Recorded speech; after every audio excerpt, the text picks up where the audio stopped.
Bonjour, bienvenue dans cette nouvelle vidéo. Pour les coachs scolaires, vous savez, le gros souci quand on développe son activité, c'est de se faire connaître. Et comment on se fait connaître quand on démarre parfois de zéro, que l'on n'a rien, et évidemment se pose la question des réseaux sociaux sur comment utiliser les réseaux sociaux. C'est si peut-être que les réseaux sociaux c'est la solution pour se faire connaître. Vous êtes derrière votre ordinateur, vous postez de temps en temps, vous vous faites connaître aux parents, et ça peut paraître très séduisant. Sauf que, bien entendu, comme dans toute chose, il y a des pièges, des erreurs à éviter, que je vois d'ailleurs souvent quand vous m'interrogez dans les entretiens individuels stratégiques. Vous êtes nombreux à utiliser les réseaux sociaux, mais bon, voilà, vous rencontrez un certain nombre d'écueils que l'on va voir dans cette vidéo. Voilà, avant de continuer dans notre sujet, je vous rappelle, vous avez la formation gratuite, je vous mets le lien dans la description de cette vidéo. Voilà, j'en dis pas plus, on va directement sur notre sujet. C'est parti. Alors l'avantage des réseaux sociaux, c'est qu'évidemment vous pouvez créer une connexion avec votre audience, et vous avez beaucoup d'exemples de coachs qui se sont fait connaître sur les réseaux sociaux. Quand je parle de réseaux sociaux, c'est Instagram, c'est Facebook, c'est éventuellement Twitter. Voilà, avec sur Insta 200 000, 400 000 abonnés. Évidemment, à chaque fois que la personne poste sur les réseaux sociaux, poste une formation, poste ses accompagnements, bien évidemment, comme il a de la visibilité, notamment via les réseaux sociaux, évidemment, l'activité fonctionne très bien entendu. Et donc, il est légitime de se poser la question, et pourquoi pas moi, pourquoi non plus je ne pourrais pas utiliser les réseaux sociaux. Donc, évidemment, l'avantage, ça crée une audience avec votre audience, notamment, vous avez la possibilité de partir de zéro, vous êtes connu de personne, vous sortez d'une école de coaching ou d'une formation, on peut se faire connaître via les réseaux sociaux en partant de zéro, et donc vous avez des milliers de vues, comme je vous ai cité en exemple. Et alors pourquoi il y a beaucoup de vues et pourquoi c'est si puissant les réseaux sociaux? Parce que une viralité est possible. Donc vous avez des fois des vidéos que vous postez et elles peuvent faire facilement 100 000 voire même 1 million de vues. Alors 1 million de vues, c'est beaucoup plus rare, mais pourquoi pas, c'est tout à fait possible. Et c'est comme ça que sur une vidéo, vous pouvez démarrer. Moi je me souviens, il m'avait un petit peu accompagné. Je sais pas si vous connaissez Stan Leloup dans Marketing Mania. Il nous racontait que c'est une vidéo qui a explosé son activité. Cette vidéo s'appelait Vendez-moi ce stylo. Alors c'était sur YouTube. Alors YouTube, c'est pas vraiment un réseau social, c'est un demi-réseau social. Pourquoi? Tout simplement, sur YouTube, les vidéos restent, c'est comme une forme de bibliothèque. Alors que sur un réseau social, le contenu apparaît et puis ensuite se perd dans le fil d'actualité de vos publications. Voilà. Et donc il y a aussi la simplicité, c'est-à-dire que vous pouvez poster votre contenu sans être un professionnel. Vous n'avez pas besoin de matériel compliqué, un micro, un smartphone, votre téléphone, et hop, voilà, vous faites une vidéo. Vous pouvez faire aussi du texte. Vous pouvez aussi proposer des images, des schémas avec Canva, Canva ou Canva, je sais pas comment on prononce, mais voilà, avec le logiciel Canva, vous pouvez faire pas mal de choses et publier sur les réseaux sociaux, donc vous n'avez pas besoin d'être un professionnel. Et surtout aussi, il y a un truc que je constate, c'est que vous n'avez pas de problème d'email, de newsletter. Moi, par exemple, vous le savez, j'envoie beaucoup de newsletters et malheureusement, ces emails vont très souvent dans les boîtes spam, et donc il faut que l'audience ait conscience d'aller chercher dans ces boîtes spam pour voir justement les messages qui les intéressent. Donc le fait d'envoyer des newsletters, ça réduit la visibilité, ce qui n'est pas dans les réseaux sociaux. Quand vous publiez sur LinkedIn, vous publiez sur Facebook ou sur Insta, quand les mails de notification sont envoyés, ils vont directement sur les boîtes prioritaires des emails. Et donc vous avez une totale absence de technicité. Donc voilà, vous choisissez votre réseau social et puis vous vous lancez. Alors, la face immergée des réseaux sociaux, ça veut dire ce que vous ne voyez pas. Hein. Là, il y a la belle vitrine, ce qui est attrayant. Hein, donc, et maintenant, on va voir un petit peu ce qu'il y a un peu en dessous.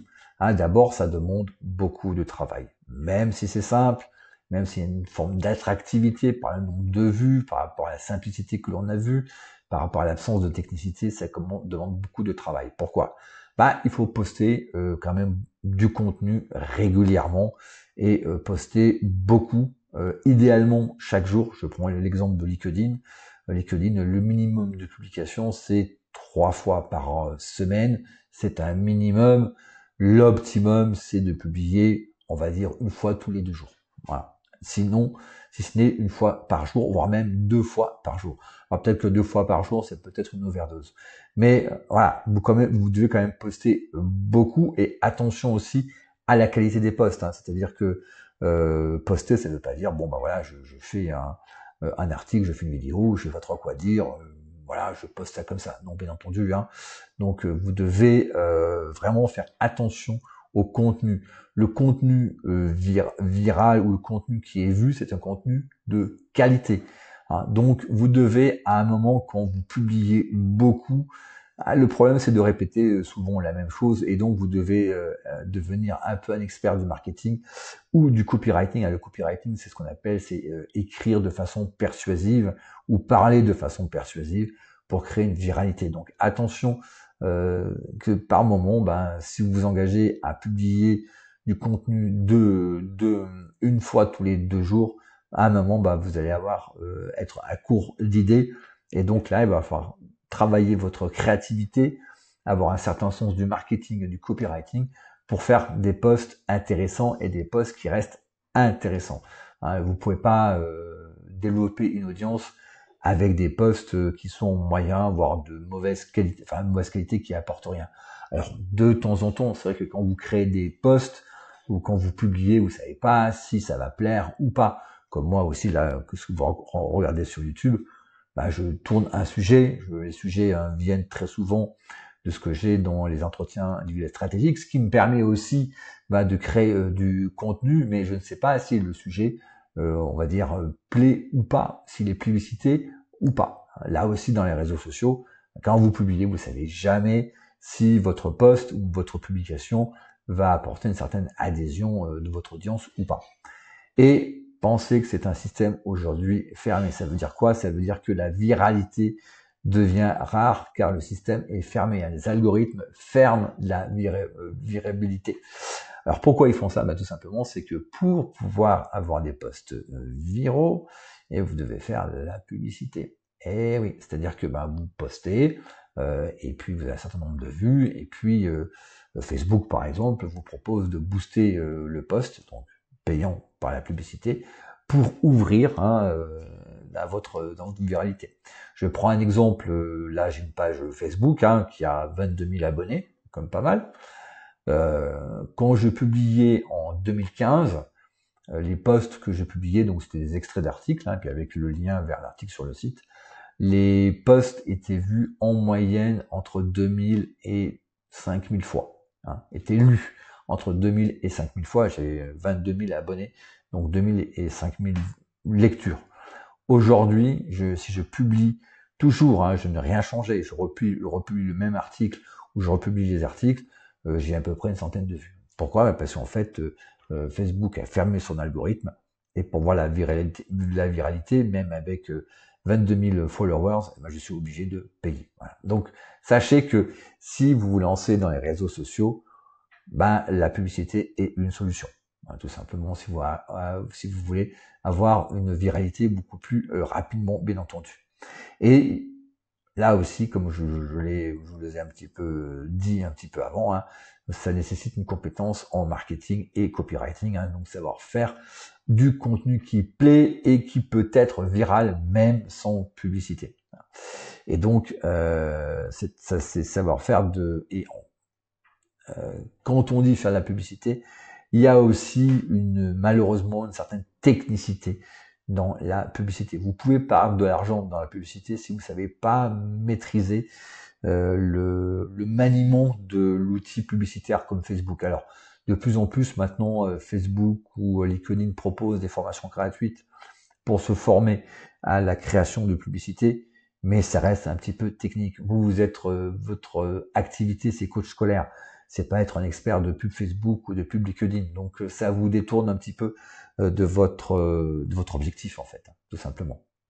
Alors, quels sont les vrais résultats? Donc, on a vu les pour, les avantages, on a vu la face immergée de l'iceberg, et maintenant, quels sont les vrais résultats? Alors là, moi, je me base sur toujours l'expérience du collectif, qui est extrêmement riche, et dans le collectif, nous avons des coachs qui ont un certain nombre d'abonnés intéressants, notamment sur LinkedIn, avec plusieurs milliers de followers, et pareillement aussi sur Facebook. Alors, d'abord, c'est important de s'assurer d'avoir un public dans le bon persona. Ça sert à rien d'être sur Facebook ou Insta, d'avoir 200 000 followers, et vous n'avez pas de parents, qui ont des enfants en difficulté scolaire, parce que c'est ça, c'est eux vos clients. Donc, la pertinence d'avoir un réseau social, bien entendu, c'est d'avoir une audience qui soit directement dans votre persona, à savoir ici, en tant que coach scolaire, des parents qui ont des enfants avec des difficultés d'apprentissage, d'accord? Voilà. Tout en sachant que votre public, ce sont les parents, ce ne sont pas les jeunes. Là aussi, je vois aussi quelques erreurs des fois. On essaie de parler à des jeunes, les jeunes n'achètent pas du coaching scolaire. C'est vraiment les parents. Donc c'est un public de parents avec des enfants en difficulté scolaire, comme je vous ai dit. Et aussi, par rapport à ça, quand vous avez défini votre audience, ici les parents, définir le bon réseau social.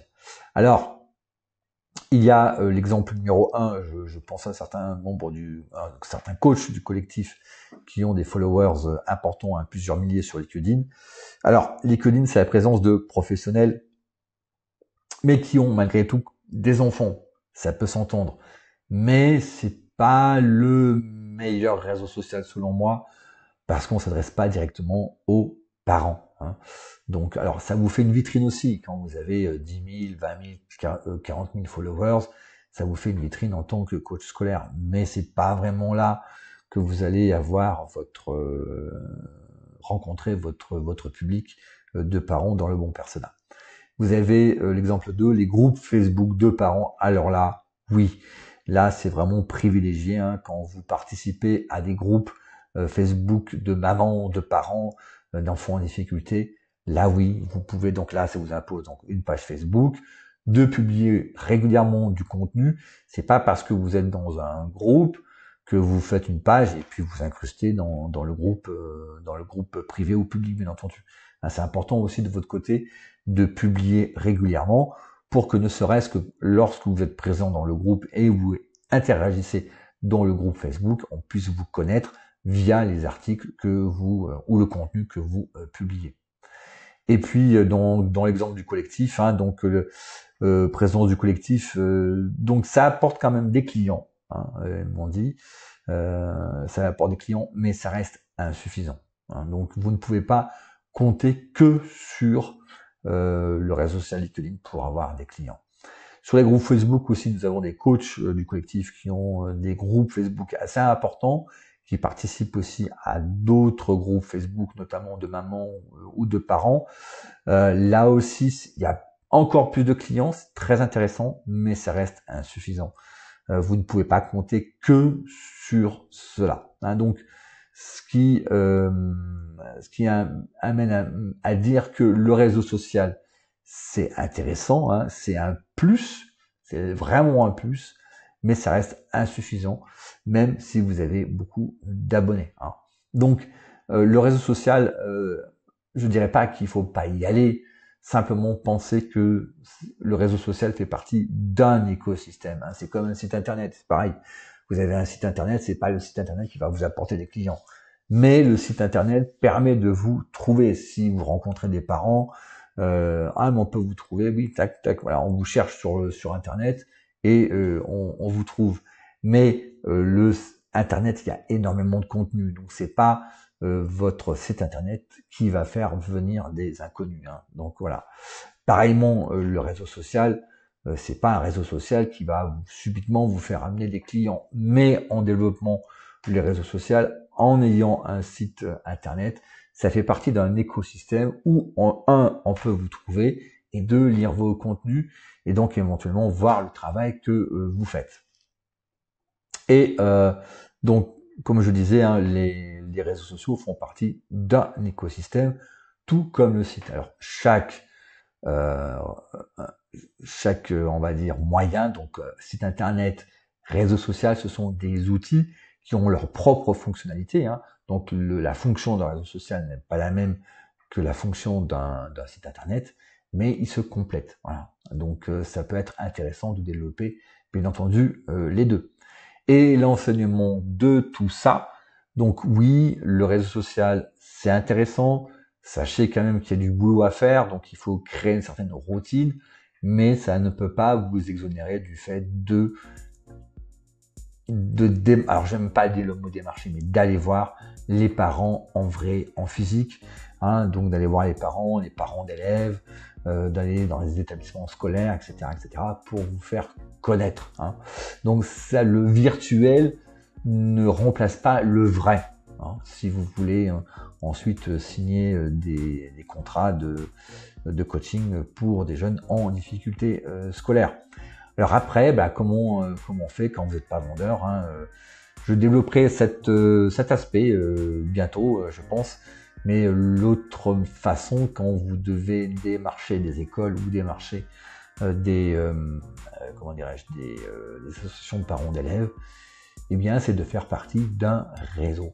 Et oui, pourquoi faire partie d'un réseau? Parce qu'en fait, vous avez l'image. C'est un petit peu comme une franchise, vous voyez. Quand vous faites partie d'une franchise, comme je prends par exemple McDonald's, voilà, vous voulez créer un magasin, un fast-food pour avoir des clients, la meilleure façon c'est de prendre une franchise McDonald's où vous avez l'image, vous traînez l'image, donc vous avez des clients garantis. Alors évidemment, je ne garantis pas la qualité de la restauration. Le sujet n'est pas là, hein. Simplement pour vous dire, si vous voulez monter un fast-food ou un restaurant ou en tout cas un commerce qui soit rentable, bon c'est connu, hein, des McDo, c'est toujours rentable. Pourquoi? Parce que vous avez la marque, hein, donc vous souscrivez à la marque et évidemment ça roule tout seul. Donc là aussi, dans le coaching scolaire, eh bien vous avez des formes de franchises comme le collectif, par exemple, le collectif des profils d'apprentissage, hein, les coachs du collectif. Typiquement, c'est une franchise, hein. Donc ils peuvent s'appuyer sur l'image du collectif, ils peuvent s'appuyer sur l'image des 7 profils, des 2700 écoles, hein, qui utilisent l'outil, de mon image à moi, du bouquin, vous voyez, pour pouvoir ensuite aller se déplacer et voir les écoles, voir les parents d'élèves. Ouais. Ça, c'est un moyen. Ça, c'est un autre moyen. Donc, mais je développerai un petit peu tout ça dans une autre vidéo. Voilà, c'est tout pour aujourd'hui. Merci de m'avoir écouté. Un like si vous avez aimé. Abonnez-vous à la chaîne, bien entendu. Je vous rappelle, hein, donc la formation gratuite, vous avez le lien en description. Et je vous dis à très bientôt. Ciao, bye.